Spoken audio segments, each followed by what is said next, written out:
ಇವತ್ತು ನಾನು ಎಲ್ಲರಿಗೂ ಶ್ರವಣಕುಮಾರನ ಕಥೆ ಹೇಳ್ತಿದ್ದೆ. ಎಲ್ಲರೂ ಚೆನ್ನಾಗಿ ಕೇಳಿಸ್ಕೊಳ್ಳಿ. ತ್ರೇತಾಯುಗದಲ್ಲಿ ಚಾಂಡವ ಎಂಬ ಋಷಿಗಳಿದ್ರು. ಅವರಿಗೆ ತುಂಬ ವಯಸ್ಸಾದ ಮೇಲೆ ಶ್ರವಣಕುಮಾರ ಎಂಬ ಮಗನು ಜನಿಸಿದ. ಅವರಿಗೆ ತೀರ್ಥಕ್ಷೇತ್ರಕ್ಕೆ ಹೋಗ್ಬೇಕಂತ ಆಸೆ ಆಯಿತು.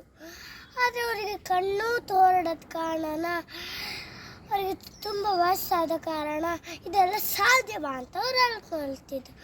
ಆಗವೇ ಶ್ರವಣಕುಮಾರ ಎಲ್ಲ ತಂದೆ ತಾಯಿಯ ಆಸೆ ಈಡೇರಿಸುವ ಮಕ್ಕಳ ಕರ್ತವ್ಯ ಅಲ್ಲವೇ ಅಂತ ಎಣಿಸ್ಕೊಂಡು ತಕ್ಕಡಿ ಥರ ಉಪಕರಣವನ್ನು ಮಾಡ್ತಾನಂತೆ.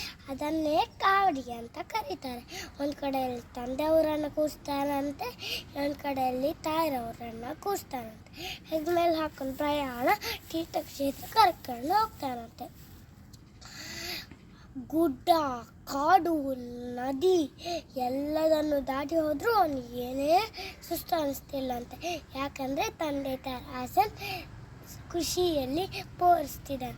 ತಂದೆ ತಾಯಿ ಅನಿಸ್ಕೊಳ್ತಾರೆ, ಎಂಥ ಮಗನ ಪಡೆದೆ, ನಾವೇ ಪುಣ್ಯವಂತರು ಅಂತ ಅನಿಸ್ಕೊಳ್ತಿದ್ರು.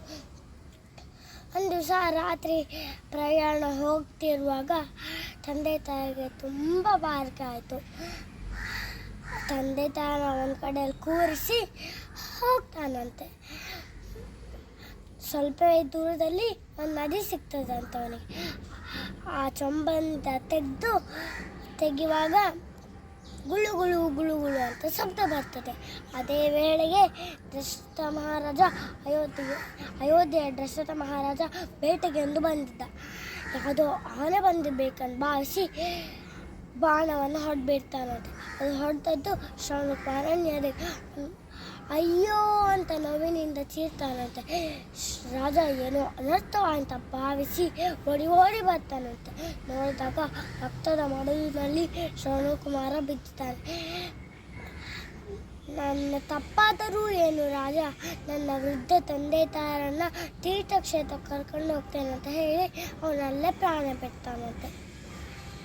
ಅವನು ಮಾಡಿ ಪ್ರಾಯಶ್ಚಿತವಾಗಿ ನಾನೇ ಶ್ರವಣಕುಮಾರನ ತಂದೆ ತಾಯಿಗೆ ನೀರು ತೀರ್ಥಕ್ಷೇತ್ರಕ್ಕೆ ಕರ್ಕೊಂಡು ಹೋಗ್ತೇನೆ ಅಂತ ಅನ್ಸ್ಕೊಂಡು ನೀರನ್ನು ತಗೊಂಡು ಹೋಗ್ತಾನಂತೆ.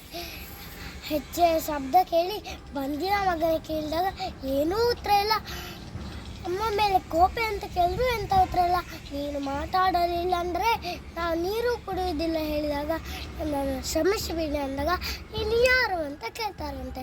ನಾನು ಅಯೋಧ್ಯೆ ದಶರಥ ಮಹಾರಾಜ ಬೇಟೆಗೆಂದು ಬಂದಿದ್ದೆ.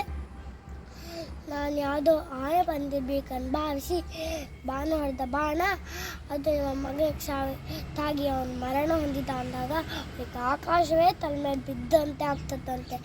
ನಮ್ಮ ಸಾವಿನ ಸಮಯದಲ್ಲಿ ನೀನು ನಮ್ಮ ಮಕ್ಕಳನ್ನು ಕಸಿದುಕೊಂಡೆ ಅಲ್ಲ, ನಿನ್ನ ಸಾವಿನ ಸಮಯದಲ್ಲೂ ನಿನ್ನ ಮಕ್ಕಳು ಯಾರೂ ಇರಬಾರ್ದಂತ ಶಾಪ ಕೊಟ್ಟು ಅವರಲ್ಲೇ ಸತ್ತೋಗ್ತಾರಂತೆ. ಮುಂದೆ ನಿಮಗೆಲ್ಲರಿಗೂ ದಶರಥ ಕಥೆ ಗೊತ್ತಿದೆ ಅಲ್ಲವೇ? ನಮಸ್ಕಾರಗಳು.